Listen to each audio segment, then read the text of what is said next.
Thank you all for coming to the Center of Photography at Woodstock, CBW. You're here for our weekly Meet the Artist event where we host local and visiting artists to talk about their process, give us sneak peeks, work to come. My name is Sarah Danziger. I'm the Education Program Manager here. I have a couple announcements I want to make before we get started. One is that we currently have an open call for an artist in residency program, Woodstock Air. We have 6 days left until the closing of that. If you're interested in learning more, please look at our website or ask me after the talk. Another thing is you're in our beautiful exhibition space with Adrianna Ault's work on the wall, which we're excited to talk about tonight. We also, hello Zibby. Hi, Ali. One of our past artists in residence, perfect timing. You're gonna do a presentation, right? We also are started to move into our new beautiful home down the street at 25 Diederich Street. We have a digital media lab. We have crit groups. We have workshops going on. We have community day. So if money is a barrier, that's, off the table on Mondays. We're there to help and we're there to get you what you need. I'm going to get into Addie's work. Adrianna Ault is an American photographer raised in New Orleans, Louisiana. Adrianna studied photography from a very early age. She lived and worked in New York City for 17 years and has spent her life working in the realm of photography, whether commercial or artistically driven. In 2017, she collaborated with Tim Carpenter, Raymond Meeks, and Brad Zeller on Township, a photo book centered around the auction of her family farm in Central Ohio. In 2018, Township was nominated for the Distinguished Castle Photo Book Award. In her first monograph, Levee, was published with Void in 2023. Adrianna Ault holds an MFA from Hartford International Limited Residency Photography School. She works in her studio in the Hudson Valley of New York. In addition to making work for publication, she has taught at colleges and workshops. We are really excited to have a limited number of those books for sale here. So if you're interested after this talk, come check us out over there. Without further ado, we're going to welcome the curator of the show, CBW's own Adam Giles Ryan, and Adrianna Ault. Can we give them a warm welcome? Thank you.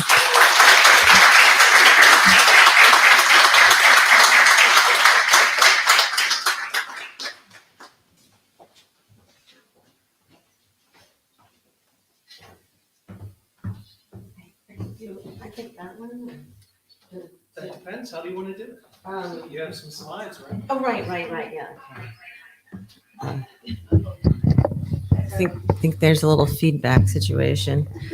Hi, thank you. Huh? You can take yours off. Okay. Just feel like I'm gonna sing.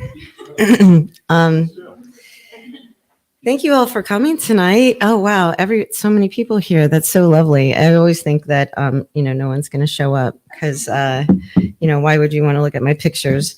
So I love you too. I just want to. Adam and I were talking about how we would do this tonight, and I think that we came up with a little bit of a plan to talk about my work and maybe where I get some of my inspiration from in this work. And then we were going to go from that to the book. And then we were going to go how the exhibition came into being from that point. So I'm going to show you, instead of showing you what's in the book, because pretty much most of the pictures that are in the book are on the walls, not all of them, but some of them. And then also the book is here, so you can always just look at that too. So rather than just showing you the book, I think I'll talk to you a little bit about my work and where this derived from, this body of work derived from, which was a culmination of influences and different photographers that influenced me, and also how I needed to find a way to find my voice in my work, in my artistic work, because I spent many years working in the realm of like satisfying the client or working for other people and trying to satisfy somebody else's needs rather than finding my own. And I went back to grad school in my 40s, and I decided to kind of reboot what I needed to do with my work. And I've become really happier. It's a much more difficult task in a lot of ways, but so I'm just going to go into some of where maybe Levee's came from. When I was in my undergrad, I went to school in a little Appalachian town called Asheville, and I studied art, and I had a photography teacher, and his name was Eric Baden, and he influenced me by showing me photography that I had never seen before. You know, not the typical, Ansel Adams or just these, the giants. He showed me and introduced me personally to a few photographers that pretty much began the basis of where I was going to go with my work down the road. Took many years to get there, but this is kind of where my influences come from. So I'm just gonna come out here for a second. Oops, glasses on, hold on. So Eric Baden, my professor at the time, he introduced me to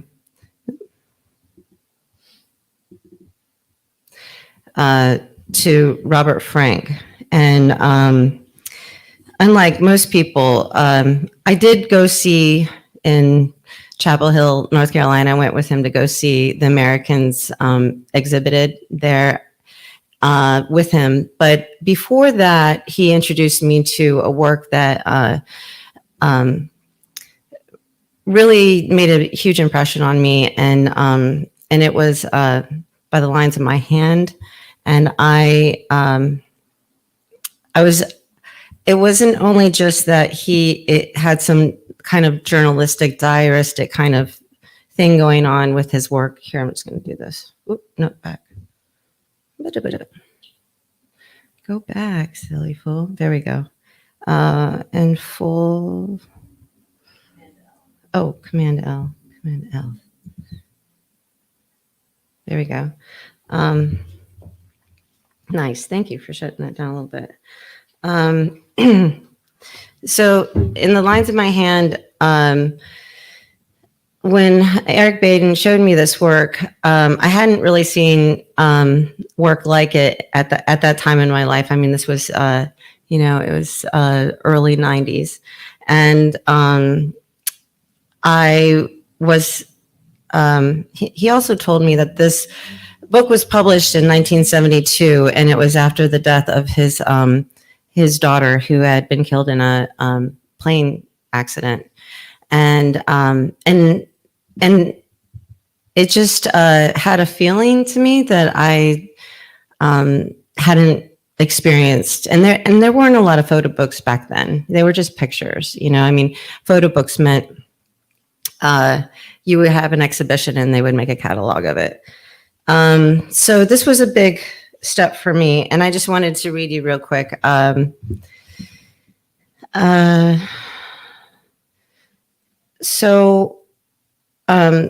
Frank said, I'm sick of goodbyes. This was after his daughter had passed away.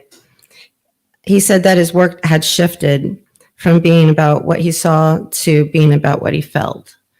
And for me, when I thought back to what kind of work, after years of doing photography, that I wanted to make work that was felt, not seen. I wanted it to embrace the audience in a different way. So, and also I just want to say that he was friends with Jack Kerouac, and he said to Robert after his daughter died, now I give you this message: you got eyes. And I feel like that's a really poignant thing to say, because when you deal with grief, you start seeing the world in a different way, especially if it's a parent. Your ability to see in the world has changed. So that was like a really important work for me. And then Eric Baden also introduced me to Sally Mann. And without Sally Mann, I doubt I would be standing here today. And partially it was because in the late 80s, early 90s, to be a woman photographer meant that you didn't want a family life. It didn't feel like it was possible to have both. And Sally Mann was doing both. And she was also making art. To me, I felt like it was a bridge that wasn't just like pictures of my kids. It was really beautiful artistic pictures of my kids, or her kids. And it impressed me in a way that really influenced what I was doing. So I went with Eric Baden to meet Sally Mann when she was right after the exhibition came out in New York for Immediate Family. And I was just stunned and amazed by her presence. So I felt like she was an example of somebody that I could be in the world as a photographer. And it really gave me hope. And I really didn't feel like there were examples of someone that I felt like could be, that I wanted to be like. And she was really one of the first people that did that for me. And meeting her was amazing. And then I'm just going to give you one other, I should have gone through. So this is Sally Mann too.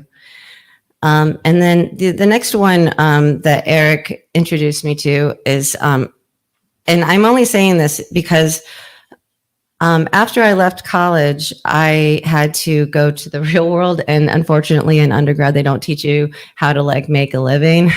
So the problem for me was I had to make some money. So I had to find my way in photography. And that was I did everything in New York, starting with printing color and black and white, and then assisting, and then producing, and then shooting my own, and went on and on and on. So I'm going back to this work to talk to you about my influences, because this is what made me want to become a photographer. But when I went into the real world, I didn't know how to make those two. I didn't know how to become the kind of photographer I wanted to be. There was still a really hard, difficult path to making my way there, and also feeding myself and taking care of myself. So I had to kind of set down the passion that I had, and I had to work. So I'm going back to this work because I realized when I went back to grad school that this was, when I went back to grad school, I realized that this had really seeped through my own personal work, and that this was really residing in the work that I have now. And so that's why I was introducing it to you. So Wendy Ewald, I know she lives in this community. I still have yet to meet her, but when I was going to school in North Carolina, I found this book. Eric Baden gave me this work of Wendy Ewald's, and I was just, I think what really resonated with me is that if you're not familiar with Wendy Ewald, she did this work in Appalachia, and she gave children cameras and had them photograph each other and their families. And what I loved about the work the most was, or what I felt from these pictures, is that these little voices were getting their own voice, and she was able to see that, the importance of that. And so this brings it around to finding your own voice. And this is my work, and I don't know if you'll see the influences in my work between these, but and I have other influences too. I'm just giving you a few, but these were just a few that I thought were important.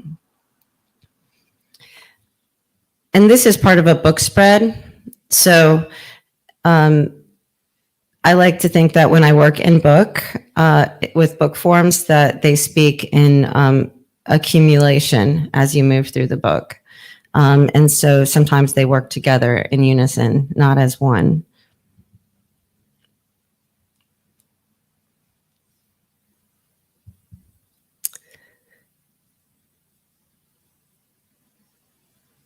So yeah, I think that's all I wanted to say about my own like personal influences, and then we were just going to talk about more of the other stuff. Yeah, well, over the course of our conversations, Addie, one thing that we kept coming back to was that the book came first. And so when we first had our conversations about what a show of this work might look like, we already had something of a blueprint in the form of your book. Right. And that's kind of a new thing where, as you said, photographers would, they'd be making prints, doing shows, and then the book would come.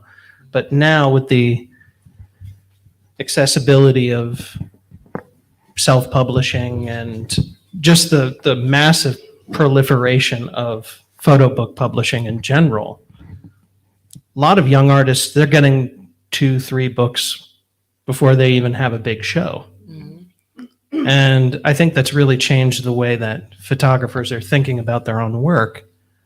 And I mean, I know it has. So there's more attention being paid to the sequencing of things. And so when you finally returned to grad school and you were rebooting, as you said, and you began this project, I imagine that from the very beginning you were seeing it as a book. So, I mean, what can you say about that? Well, I feel like I should have had this prepared. But no, what I have to say about it is I feel like the book was always my vehicle to get into a more poetic way of speaking. Like, I almost wanted to say that first of all, the program that I went to, my graduate school, was focused on the photo book. So in order for us to graduate, we needed to complete a book, and we worked on them vigorously. And so I learned from, it's Hartford University International Photography Program, and Robert Lyons was my, actually, I think there's a few Hartford people here, but it was a really rigorous program, but what I learned from was really great instructors speaking about how you could use the book form as a mode of an art object. So the art object isn't just doesn't have to be linear, and it just kind of introduced so many different ways of creating the space to bring photographs and atmosphere into the viewer. It's also an intimate object. You take a book and you buy it, and then it belongs to you, and then you have it at home. And if I do say, the issue for me with galleries and museums often is the fact that it's less accessible to, now you can also say that books are really expensive too, and they are, but to have that intimate object is also another vehicle for experiencing the work. Yeah, especially since it's something that you can return to. Right. It's not like, because a catalog, I mean, that's kind of like the receipt of the show, where Right. that's not what this book Yeah. is. This is its own discrete object with its own internal logic and its own progression, and that ended up being very helpful to me as the person who was curating the show, because it gave me a kind of backdoor into the way that you were thinking about this work already. Yeah, definitely.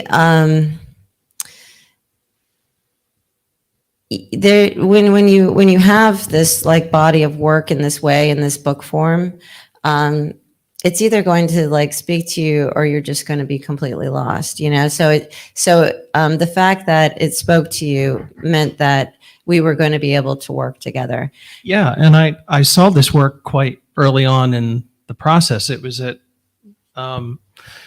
graduates of the Hartford program were having a critique group at Penumbra Foundation. So I saw this work for the first time in 2018, I think it was. Yeah. By the way, this was 5 years in the making. Yeah. So it was not something that just got spit out. You know, it was a long process. Yeah. And I think that's one of the things that I saw right away, that these aren't the kind of photographs that just happen. These are photographs that you pay for. I wanted to ask you a question too, Adam. Please. Please. Just in terms of the way that the exhibition, prior to coming to this project, so you've worked curatorially in other spaces. What from the other projects that you worked with were you able to bring to this? I think that having jobs in other places where you're like, your job is to look at photographs on walls. You can start to develop your own voice as a curator and your own sort of visual grammar for things that you can, in a way similar to sequencing a book, you can start to think about transitions from one to another, using different sizes and different orientations to slow people down or speed people up. And in most cases, you want to slow people down. I think that these are photographs that each deserve their own moment. And I wanted to bring a kind of installation that would allow you, would interrupt what one of my mentors called the bathtub ring of the gallery. She told us to always fight against the bathtub ring.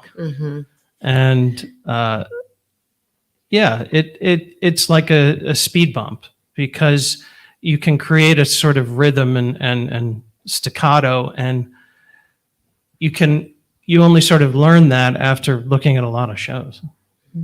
And working on a lot of shows and being taught by other curators who have been doing it for way longer than you have. Well, I have to say that Adam is an amazing person to work with, because I had things that I really didn't want, and fortunately we agreed on the things that we didn't want, which was great. I didn't want it to be too claustrophobic in terms of the photography. I wanted breathing space. There is a part in the book. So the way that this is hung really isn't that much like the book, but there's a part in the book where there's full bleeds, and that is a kind of claustrophobic space because it was inside of a car. And I was just going to I was going to bring up this kind of little mess that I brought into the project, which was like maybe 5 days before the opening, I said, I have a really great idea. And what a curator doesn't want to hear. And I said, look, I'll do all the heavy lifting. By the way, Adam just has a newborn baby.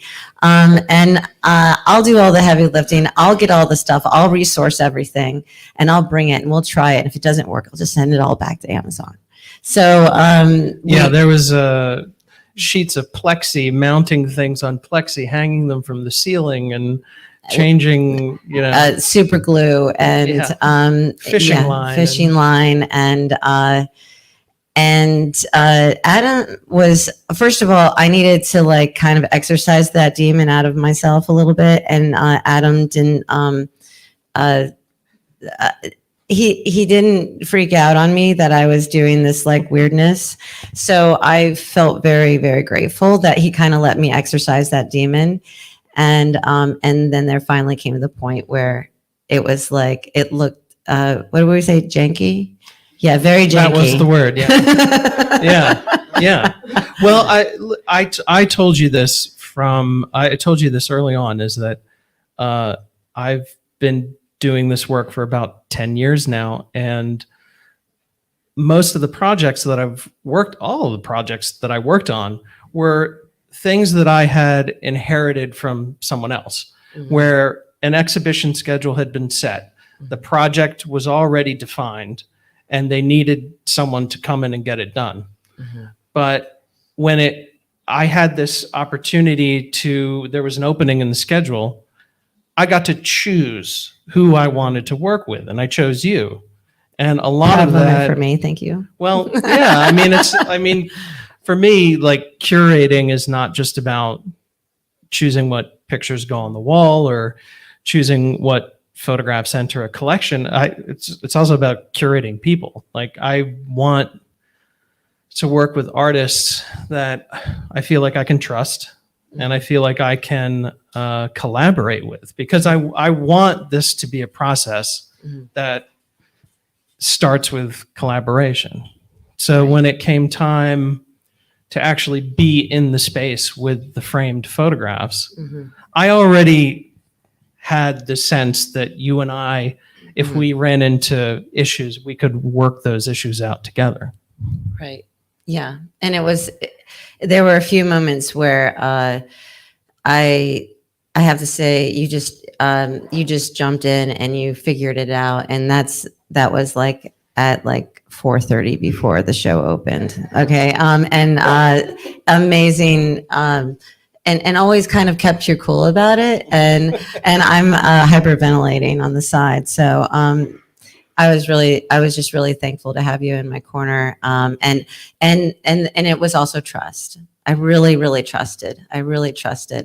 And so I feel a lot of appreciation for also the way that the work flows on the wall without having like a necessary like order to it, So can you talk about that, the way that you?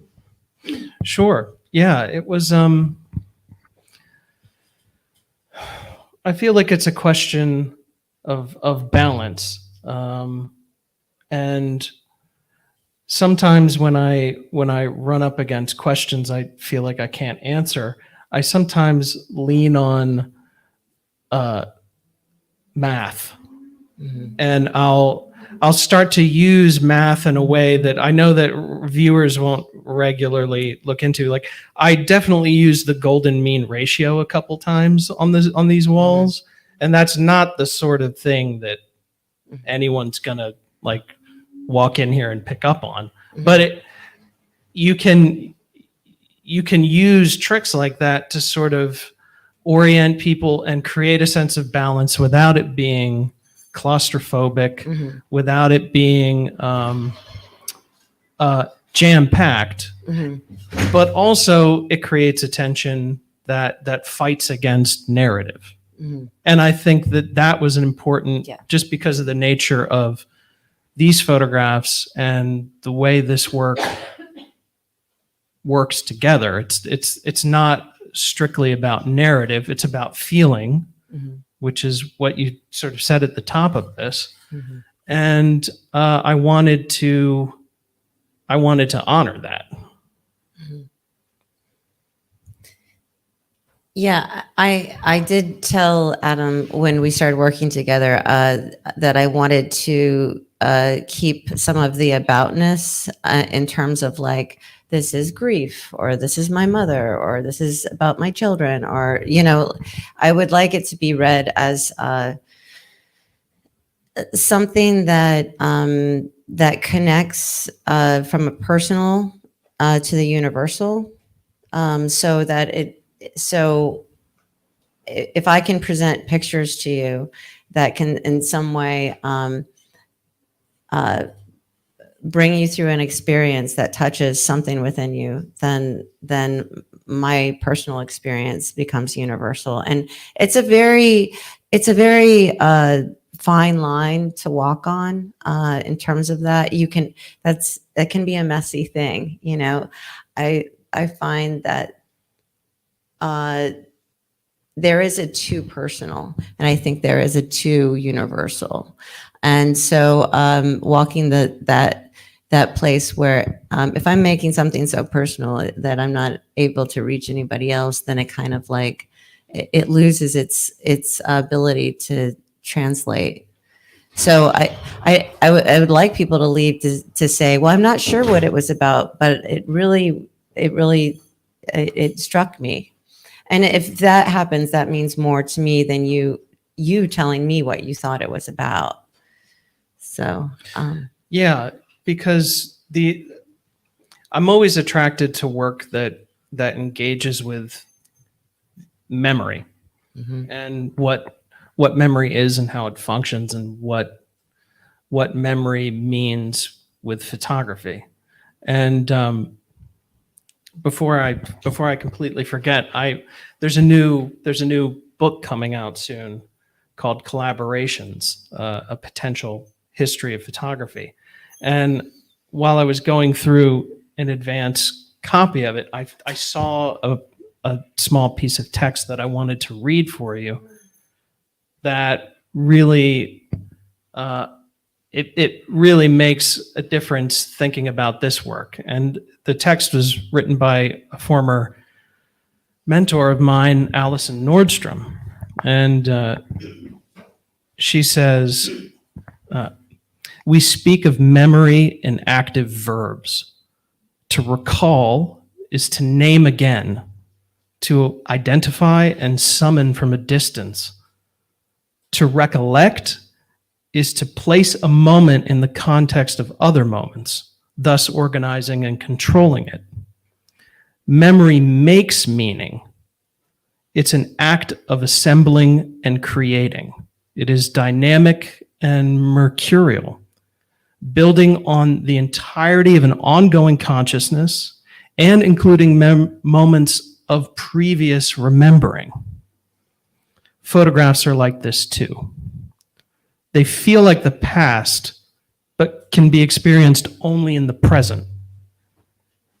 Each act of looking at a photograph takes place as part of a resonating accumulation of previous viewings. And that made so much sense. Like, this show was already up when I had read that quote, but just thinking of the way photographs can be distilled into memories and how memories are things that you return to, but they're dynamic. Like, every time you remember something, that memory changes because it's biochemical. And distilling those memories into photographs and then revisiting them and changing them, and it's one of the reasons I was drawn to photography in the first place, because photography is messy. And there's nothing messier than memory. So, yeah, you really just have to allow these pictures to sort of carry you on this journey of feeling, and not allow yourself to get bogged down with where exactly is that? Like, what is this levee?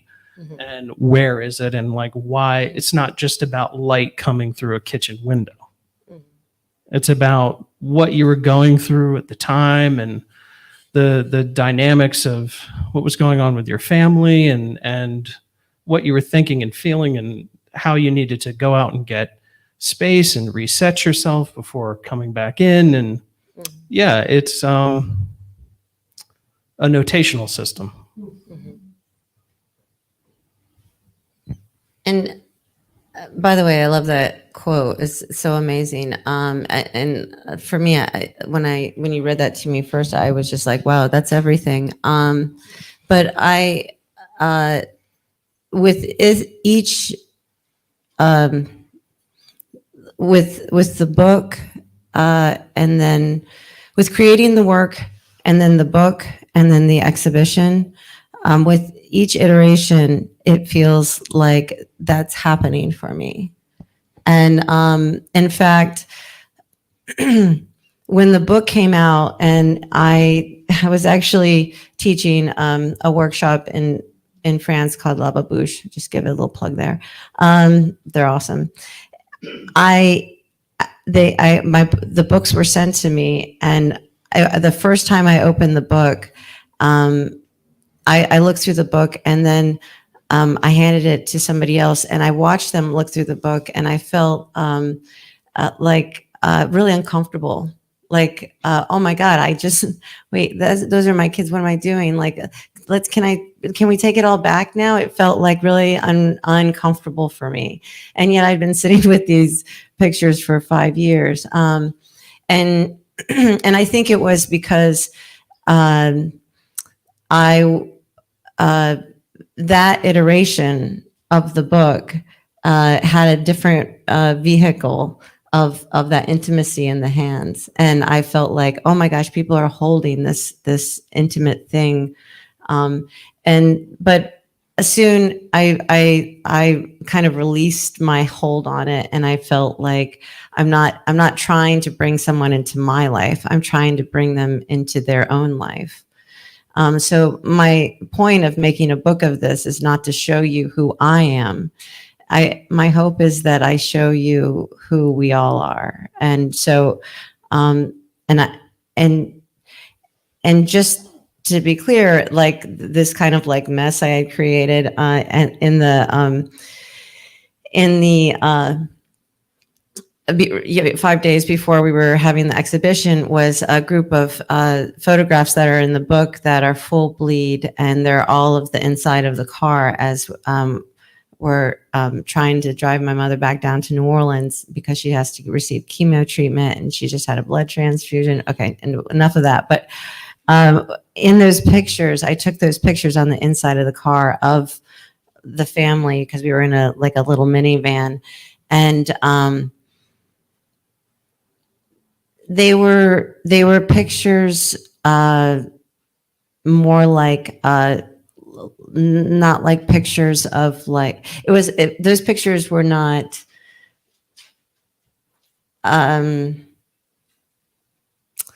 they're very journalistic, and that's not really like what I want to aim to do in my photography is be journalistic. And so I felt like they didn't represent what I wanted the viewer to see on the wall. And it felt like first of all, I don't think you should put anything on the wall that you don't feel 100% about. And in the book, those pictures worked as a bridge to take the viewer from one place to another. But it doesn't. The book and the wall are two different expressions of like understanding work. So for me, we had them up, and I'm like, nothing can go on the wall that I'm not like 125%, like full steam. And so those didn't do that for me. I just wanted to kind of keep bouncing back and forth about the difference between the expression on the wall and the way that the book moves, because it's almost like having two beautiful daughters and you love them in different ways, but they're not the same. Kind of. Yeah, I think that we needed to stay sensitive to that difference the whole time. And there came a point when you and I were working with those pictures, and we were kind of getting lost in the sauce of it. And George Weld contributed text to your book, and George is here tonight. And George stopped by to sort of see how things were going, and we needed somebody to come in fresh while this process was ongoing. And he was the one who kind of tipped the scale for us. That was like, actually, if you're not so sure about it, like maybe don't. Genius on George's part, by the way. Also, George, I was going to actually invite George to like kind of come up and talk a little bit. I would love that. George, would you mind coming up? Oh, no, there's a chair right here. There's a chair. Actually, maybe, you're going to be small there. You're going to be little guy. Okay. That's Oh, what you got get light. for being late. George, how about you sit here and I'll stand right here because I'm fine with it. I need to get here.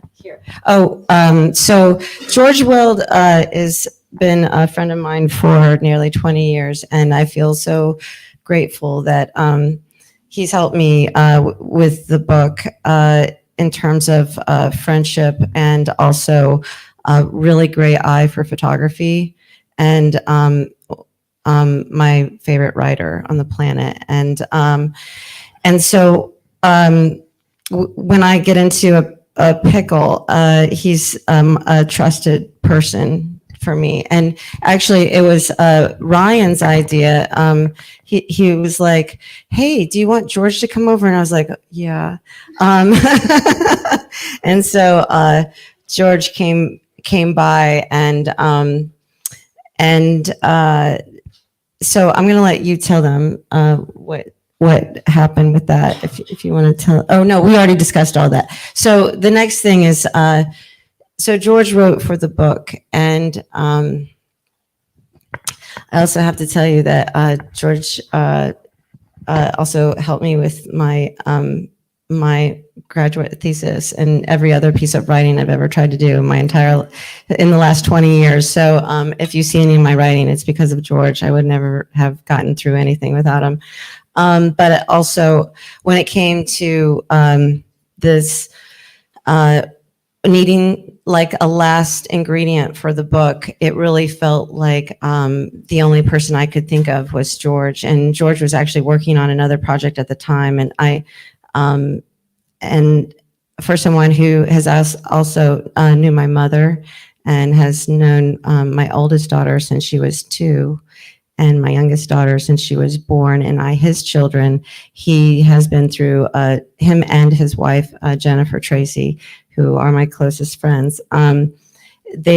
He of all people knew exactly what this book meant to me. And so when I asked him to write something, he was like, "Of course." So, and this was it. Oh, but whatever, it's fine. I don't know. Yeah, I felt really lucky to get to watch this work grow from, watch the subjects of it grow from childhood, and watch Addie work on it, and watch her like come into her own as a photographer and an artist. And it's been a really inspiring thing to be a part of. I felt really lucky to be part of it. Addie actually does a better job of reading my writing than I do, but I'm going to try it this one time. And I mean, I think I'll just read it first. Riverside evening, water gaudy with sun glaze, so still it looks viscous. Skipping stones, spattering of gold, pucker and kiss. Never not a wonder until it tuckers out and sinks like a stone should. Life's little lessons in physics, displacement, inertia, entropy. It's not like earthquakes, where it gets worse the longer it goes on not happening, pressure building between the plates. Though the mental pressure is nothing to sniff at.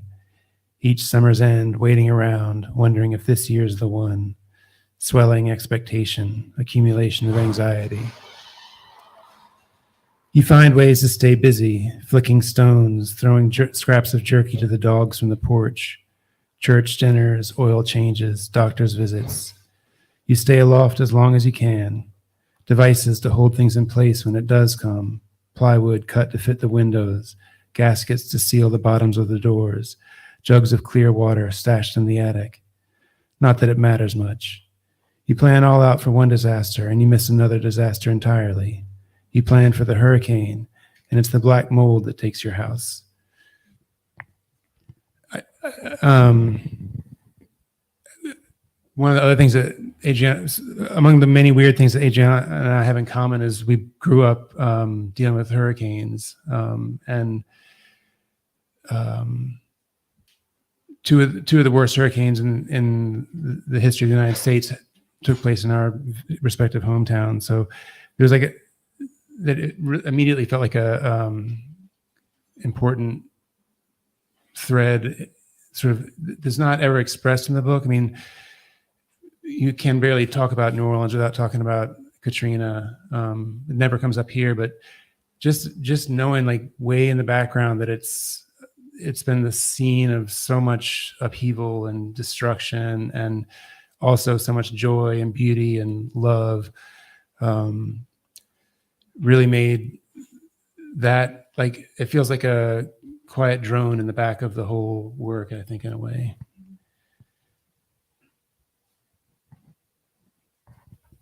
I don't really know. Well, no, I think that when I asked you to write this, I also, I didn't want to write a journalistic piece about me. I was more interested in a piece of writing that maybe lived in a parallel universe. I'm not a fan of a lot of text in books always. I mean, there are exceptions. But the problem I have with text often is that it points the reader to the images. And so what happens is either the images fall away or the writing falls away, but they can't live in unison because we read and we take in, and then we see and we take in, and it takes a different part of us to experience those things at once. So when I asked George if he could, that I told him what I was looking for, and I think that what he did was he took the experience I had been going through with my mother and having terminal cancer and raising two girls, and this the anxiety, and built it into a piece of really beautiful writing that also meant something to him. And so in that way we were able to make the parallel journey in the photographs meet the parallel journey in the writing. What would you say about that, George? Well,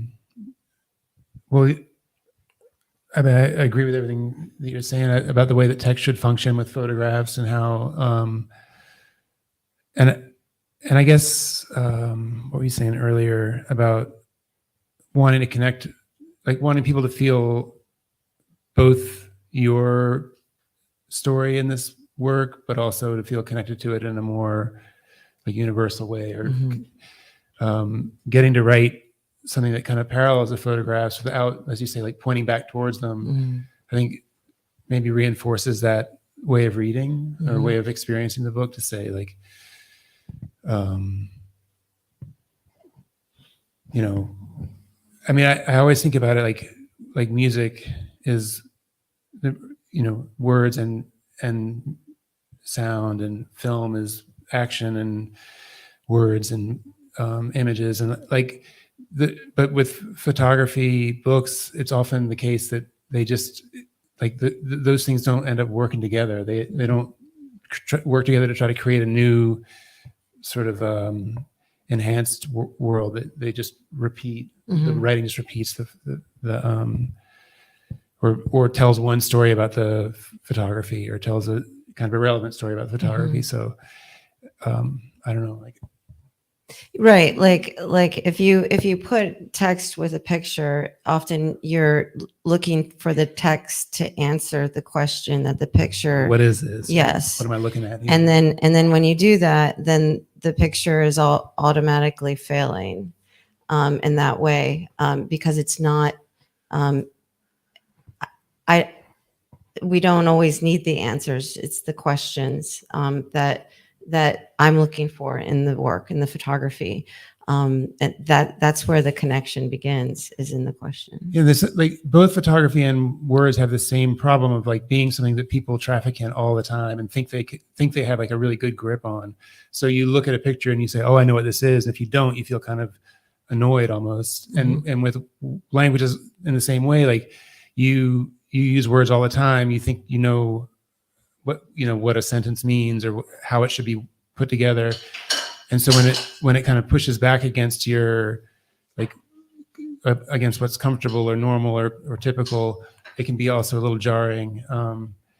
But it's also like where the most exciting things happen, I think, in both media. And I don't know, it's like, so many of these pictures, like I said, like you don't need to know where they are. You don't need to know where they're of. They bring something of their own.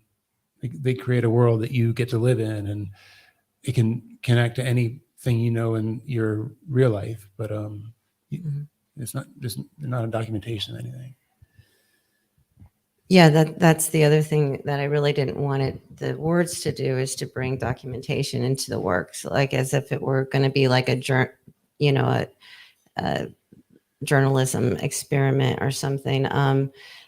Then for me, it would shut down the picture from opening up to the person who's coming to the picture. So yeah, thank you, George, and for being amazing and helping me with this. For me, it wouldn't be the book that it is without the getting to the very back cover and looking at that piece. My hope is that, and this was always kind of or not always, but at one point it would hopefully draw the viewer back into the book and want to look at them again and experience them after they saw the pictures. And then they go back and look at the pictures with the writing in mind. So you experience one whole thing in one way, then you experience the writing in another way. And then I would want that, my hope would be that you would want to look at the pictures again with a new sense of understanding through the writing. So thanks, George. Yeah. So yeah, I feel like this would be the right time to kind of open it up. I'd love to hear some questions and some comments, please. Yeah. At first, I wanted to just ask how George is still up there. Was your reading the entirety of the piece in the back? Okay. Yeah. That's all right. And from there, the thing that was brought up earlier, that you wanted to slow things down, and I felt that the trio of you tonight really enhanced my appreciation of the show, of the book, which I haven't really looked at. We only came today. Oh my goodness. But 5 months. the slowing down, and it tied in very well with what you wrote. Because really, I felt all of a sudden that I was entering into the theme and the feeling of your work, of loss and waiting it, and also of imminent danger and destruction and things of that nature. It seemed like the three of you have accomplished it, and kudos to you for it's your deepest sentiments that are coming through. Thank you. Yeah, I think there are 39 photographs in this show. And I think that it's important to try to do as much with as little as possible. So having fewer is usually better. And then that creates the opportunity to slow things down and spend more time with each of the photographs. So, yeah. Matt. I'm really interested in the choice to use both black and white and color, and so I'm kind of interested both like from you switching between those formats, and then you as the curator, how you arrange them and what how you use each one.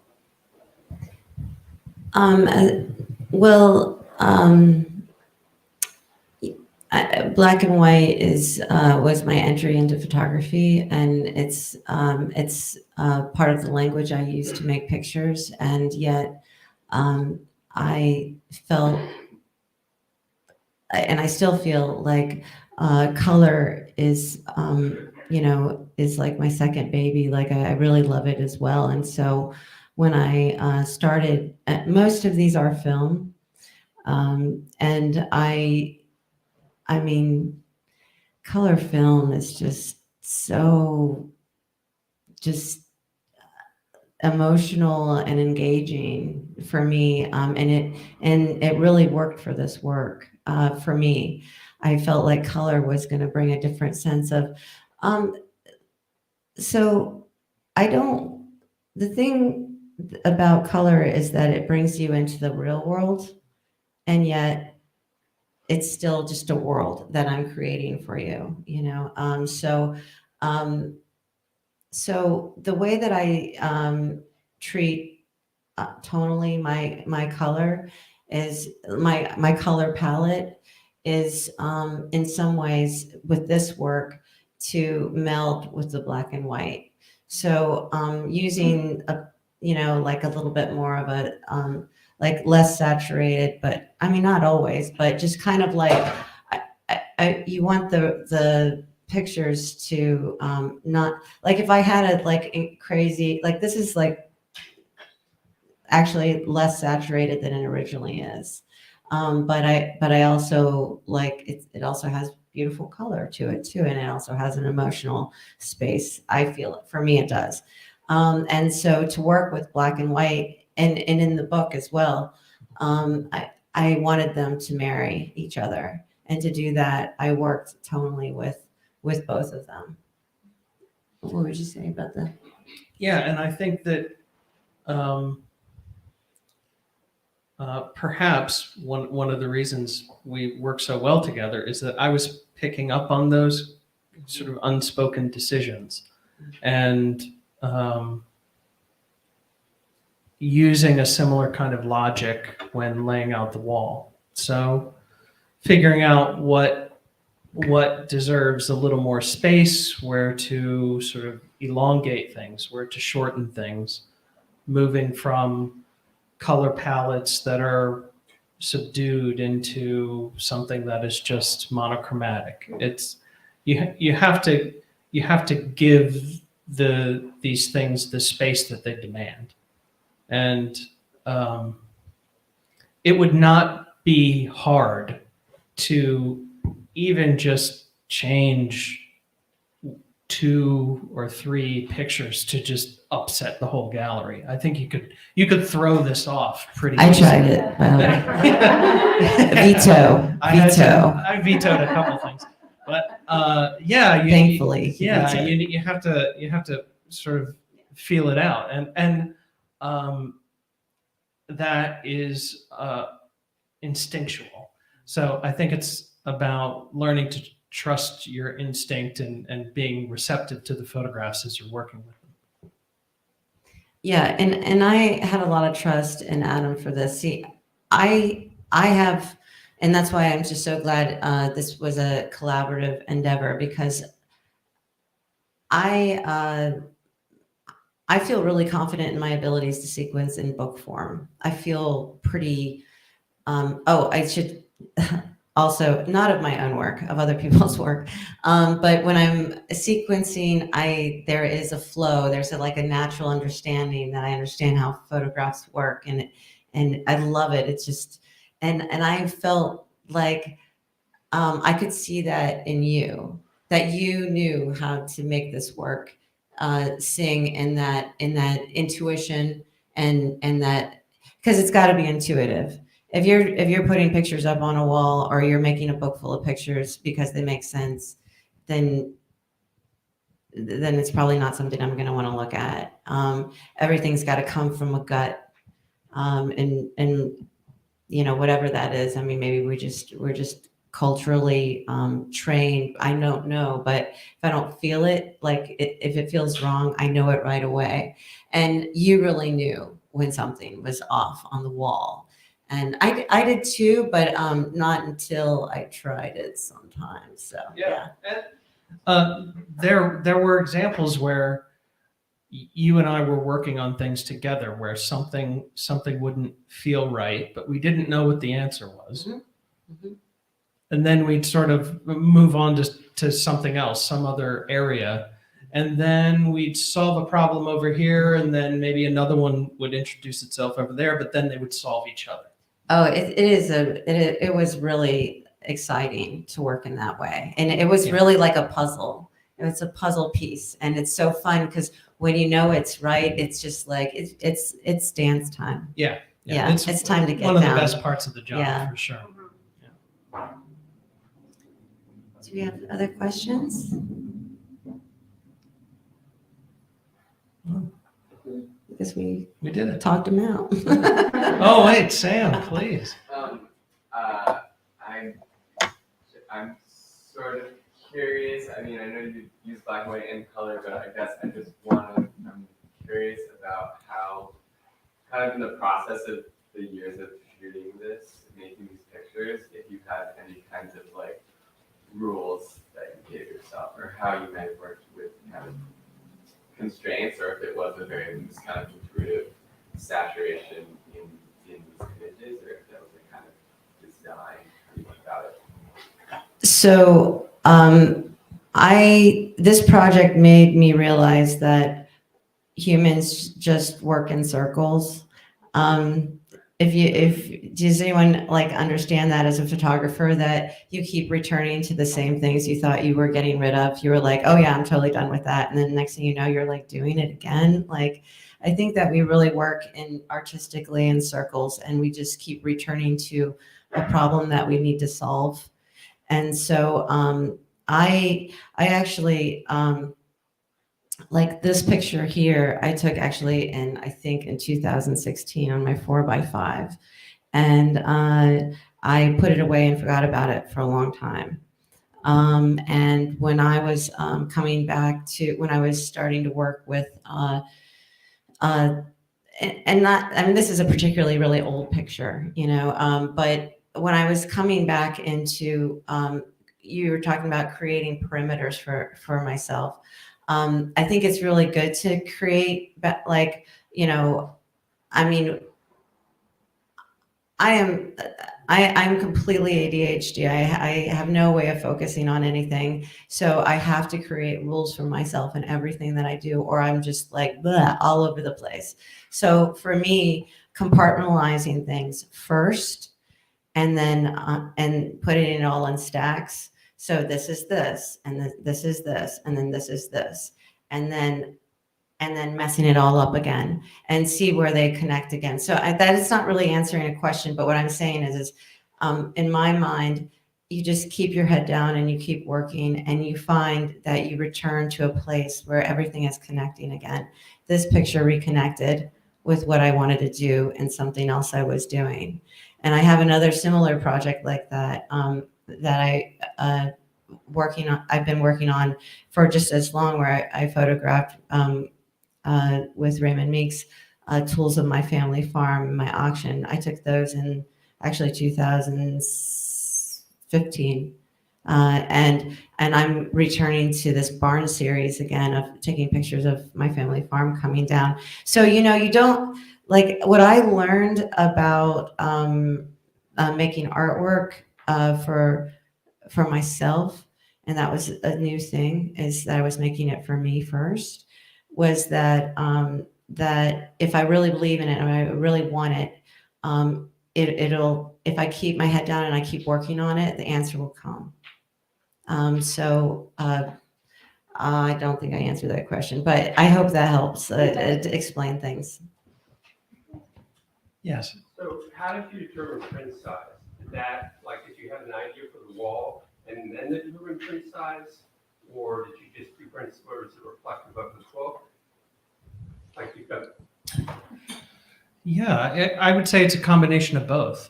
You kind of push things one way, see how it so you had looks. an idea of how it might look on the wall, and then you kind of, Yeah, yeah. A lot of it was myself looking at Addie's work and thinking about what images to emphasize and what to pull back on, and allowing the size to help with the sequencing.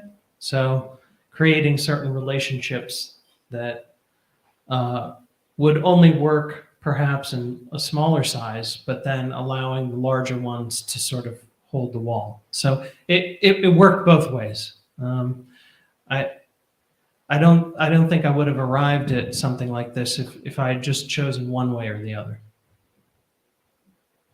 And what I really also liked about having the smaller images and the larger ones is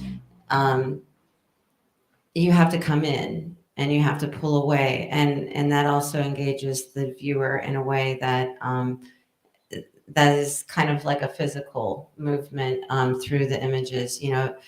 I think there was maybe one that I kind of disagreed with, and then we changed it. But Adam was really magical in the way that you made those choices. I really thought they were great choices. Thanks.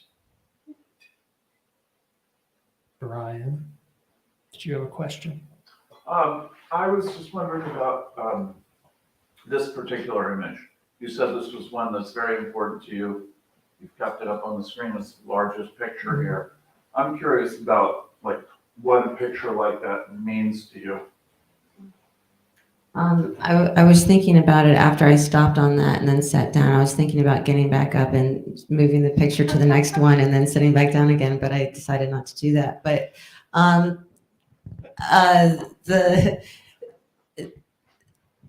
what the picture means to me, oh man, this one has dust on it. Don't look. We should go next because that's an old picture, not that one. There we go. Okay. The other ones don't have dust on it. It was an old file. So that the picture of, and now I have to go back because now I have to talk about it. Okay, don't look at the dust. Okay, this is film. It's real. The problem, not the problem, for me, this was not a favorite picture of mine. In fact, it didn't actually become a favorite picture of mine until this exhibition. I wasn't we have our darlings, and this was not one of them. And also the host picture in the back was not a darling, and now I love it. It's hard with your own work, but for me, a picture like this,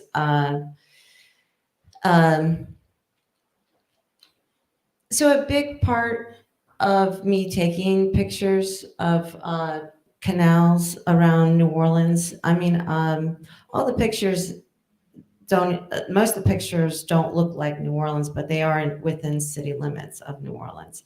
That's how much you drop off as soon as you drop on the other side of a levee, a district. I mean, New Orleans is literally like falling into a pond of swamp after you leave the city limits. So this is a canal, and something about photographing the water in this way makes me feel engulfed, and also it makes me feel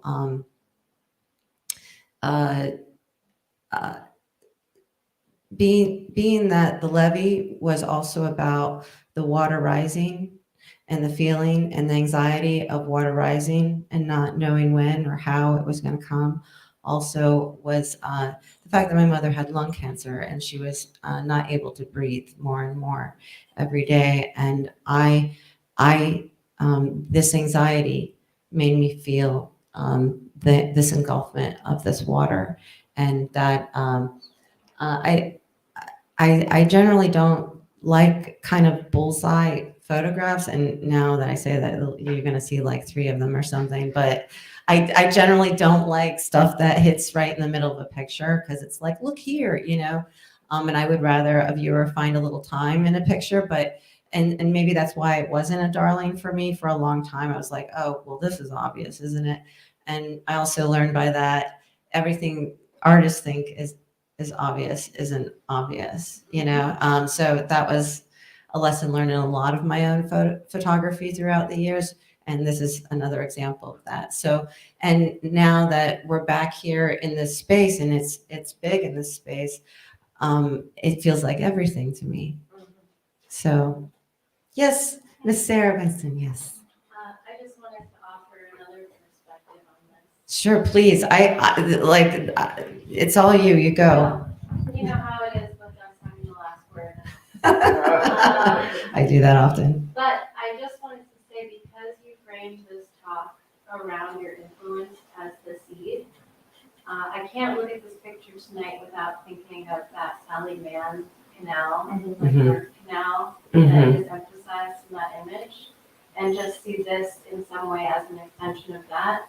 Because I am naive to New Orleans and levees, but not naive to photography. I just see this as part of that genealogy that you're tracing, of how these people and their images have become a part of how you think about work. So maybe on some level there is that in there too.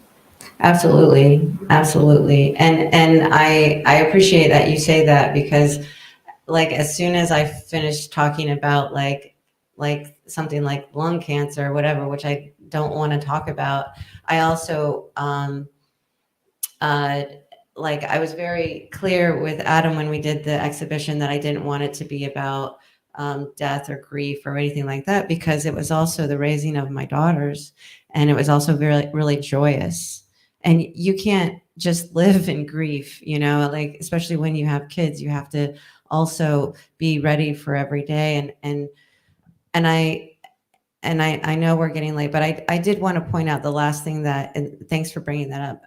The last thing I wanted to bring about the making of the photographs is that when my mother was very sick, I had to make the choice to not take pictures of her. And when she was in this like most vulnerable state, I've seen a lot of books, I've seen a lot of pictures of people's parents and family. And I think it works for them in their work. I don't have any argument with that. But for me, I didn't know how much longer I had with my mom, and I didn't want her in any state that she was in to be hearing a snapping picture. I also felt like this wasn't her best state of her life. And not that I want to photograph her in only her best state, but I don't want to photograph her in her most vulnerable state either. So the way that I dealt with caring for her and being with her is when she slept, or she when she was taking her medicines, or the nurse came in, or whatever happened, I would leave and I would walk. My mom's house was just 2 blocks from the Levee, and I would go to the Levee and I would photograph. And it was my way of processing that time with her. So, and also the world slowed down. And I think that's also a way for me to come back to the Robert Frank, where he's making these pictures, or he's bringing up these pictures by the lines of my hand after this like trauma. And for me, my mother wasn't gone yet, but she was leaving. So it felt like a space where time was was shifting. And I, like Jack Kerouac said, you got eyes. I finally felt like I had eyes to see in a way I hadn't ever seen. And that in that way, I took these pictures. And it was also in a way where I was coming forward as a mother and a parent to myself, as a daughter to someone's leaving. And when I was making pictures, all of a sudden I was able to see the beginning and the end of everything. And that way it helped me see. And I hope that doesn't sound too confusing. So, Well, I want to thank you all for coming, and I know that next week we have Dustin Pittman as our Thursday night speaker, so I encourage you all to come. And we still have a couple copies of the book in the back. Please take a look, and feel free to take a look at the show. And thanks for coming. oh yeah, there's a bookmark if you buy the book. I have a bookmark for you.